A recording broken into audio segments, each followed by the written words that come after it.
Hello everyone, this is William Li. Today we are going to discuss functional behavior assessment and functional analysis. Here's the content. First, we're going to have introduction. Second, literature review.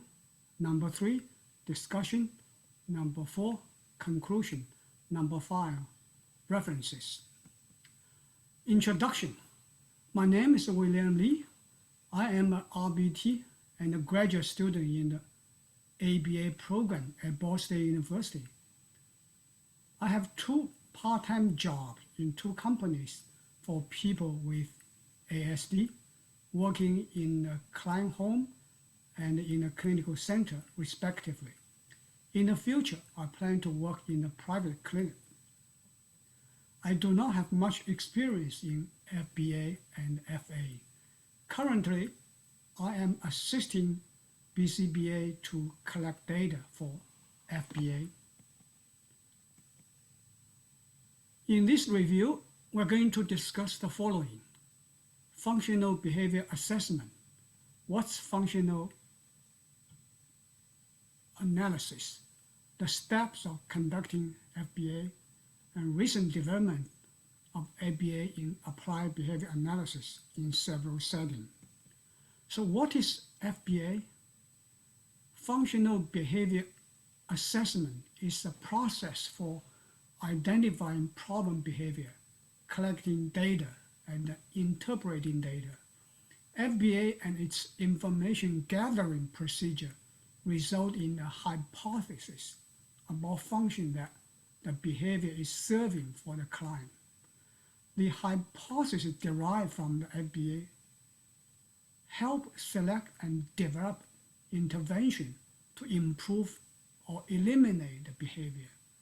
The function-based intervention are grounded within the principle of FBA. What is FA? Functional analysis is a well-established standardized methodology for assessment in applied behavior research.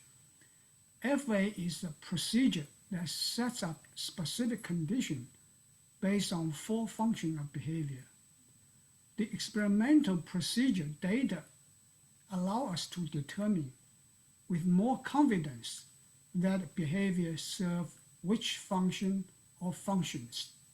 FA is used less commonly in clinical setting. This slide discusses behavior and functions. Similar to mathematical functions, behaviors is or are a function of antecedent and consequence.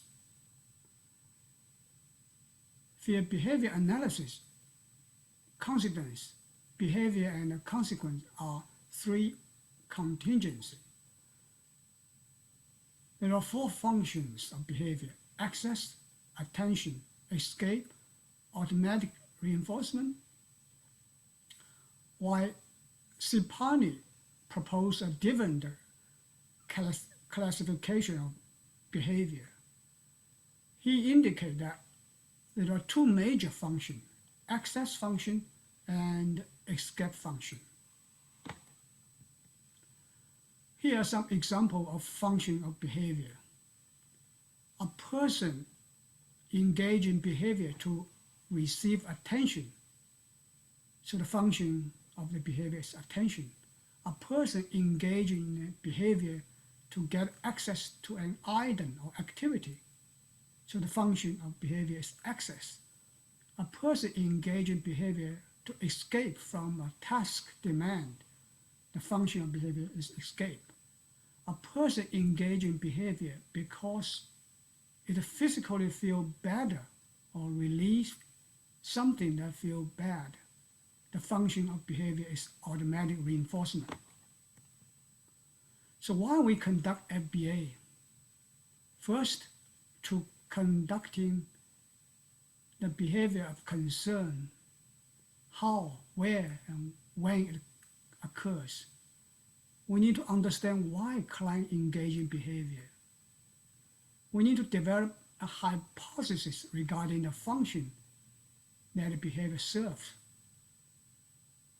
Finally, we need to help identify replacement behavior of social significance. Here we have 3 examples of when conducting FBA in recent literature. First paper was done by Roscoe et al. In 2015. He did a survey about the FBA. The FBA was used for new intervention. Second article was done by Noel and Rubel in 2018. Non-contingent reinforcement, NCR, is an effective technique for reducing behavior in individuals with ASD, and it increased appropriate academic behavior while at the same time reducing inappropriate behavior. The number 3 paper was done by Johnson et al. In 2019. They found functional behavior assessment utilized direct and indirect methods to collect data on student behavior to generate a functional hypothesis and drive intervention development. All above articles indicate FBA were conducted before new intervention. The first paper was done in 2015. It's a survey. There are 205 practitioners conducted FBA in a survey. Excuse me.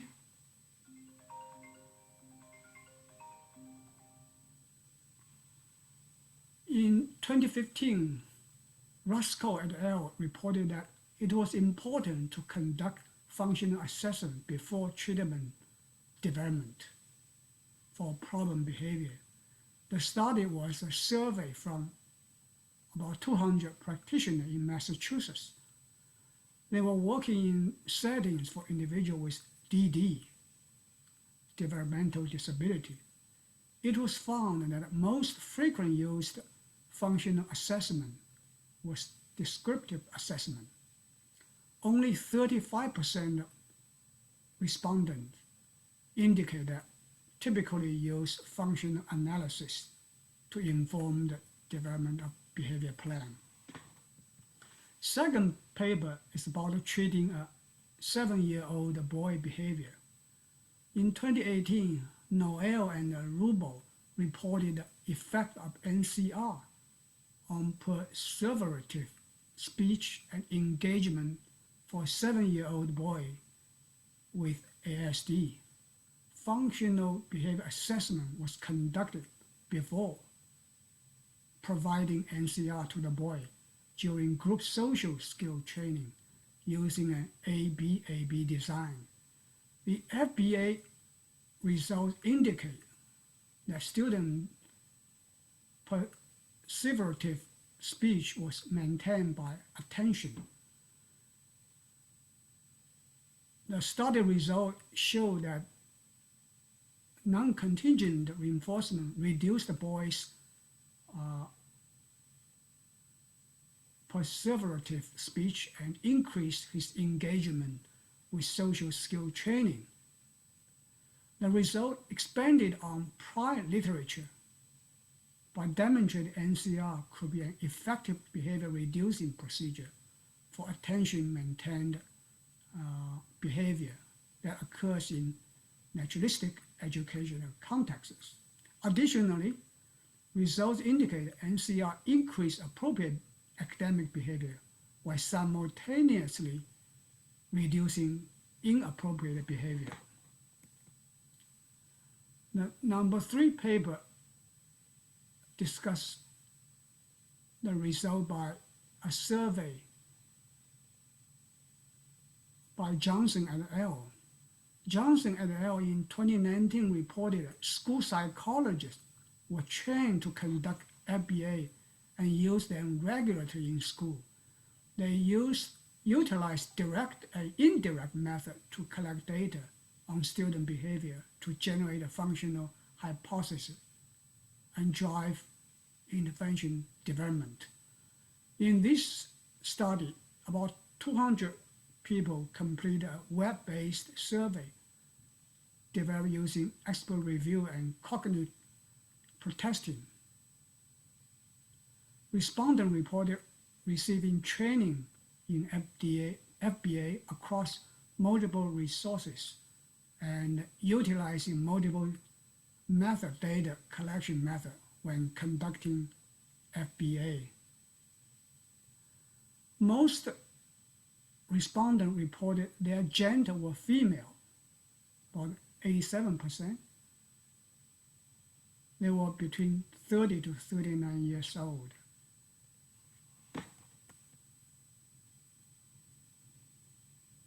Now let's begin to discuss several questions regarding behavior assessment.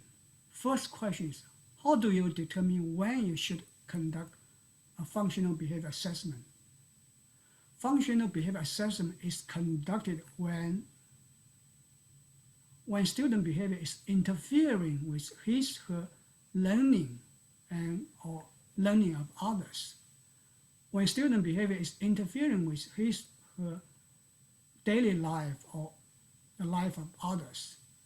When student behavior is posing health or safety risk to him, to her, or others. Number 4, before developing intervention plan, before selecting or implementing new intervention, a functional behavior assessment of above behavior is needed. So this one is clearly seen in the 3 papers we reviewed minutes ago. Number 5, we need to pay attention. There might be state regulation that require to conduct an FBA for a behavior. This slide is asking, what is a problem behavior? Problem behaviors are those that are not considered socially acceptable. Number 1, a behavior that interferes with clients' learning or the learning of others. Number 2, a behavior that interferes with clients' daily life or the life of others. Number 3, a behavior that poses health or safety risk to him, her, or others. Here are some examples: screaming, throwing objects, hitting himself or herself or others. So what's the difference between an FA and FBA? FBA is a multi-step process that may include the following components: record review, parent and staff interview, student interview, if appropriate, the completion of rating, direct observation of the client in the problem activity setting, and the functional analysis. FA is mainly carried out in research setting for the purpose of research to study the function of behavior. Does your organization conduct FBA, FA, or both? I began to work for 2 companies for children with ASD about 3 months ago under supervision of a BCBA. Company A provides home-based services as well as services at clinical center. I am currently in a team to work with a 5-year-old boy at home setting. I assisted the BCBA to collect data of several target behavior. The BCBA conduct functional behavior assessment. The result indicate the function of the target behavior was access. I'm not aware that company A conduct FA. The BCBA of company B told me that functional behavior assessment was performed. Most clients had existing treatment plan when admitted. The company usually conduct FBA to check the function of behavior for the purpose of modifying or updating the existing behavior treatment plan. Even if your organization favors one, please explain when you should be using an FA versus FBA. I'm currently an RBT. I plan to work in a private clinic in the future after graduation from Ball State University. In a clinical setting, I would prefer to choosing functional behavior assessment for most cases because FBA is more practical and fits the setting, manpower, environment, and other resources. If I work for a university or research institute for the purpose of research, I will use functional analysis for a project because FA allows us to determine with more confidence that behavior serves which function or functions. I will skip part 2. Here's the conclusion. FBA and FA are assessment of behavior. Both FBA and FA are methods of collecting information about behavior, assisting us to develop the hypothesis of the behavioral function or determine the function that the behavior serves. FBA is a process of identifying problem behavior, collecting data, and interpreting data to develop the hypothesis about functions of behavior. FA includes direct tests of the causes of behavior. It helps determine the function of behavior in research. Understanding the function of behavior can lead us to develop the appropriate behavior treatment plan. Here's 4 references related to the review. Finally, I'd like to thank you very much for your attendance. Again, this is William Li from Ball State University. Thank you again. Bye-bye.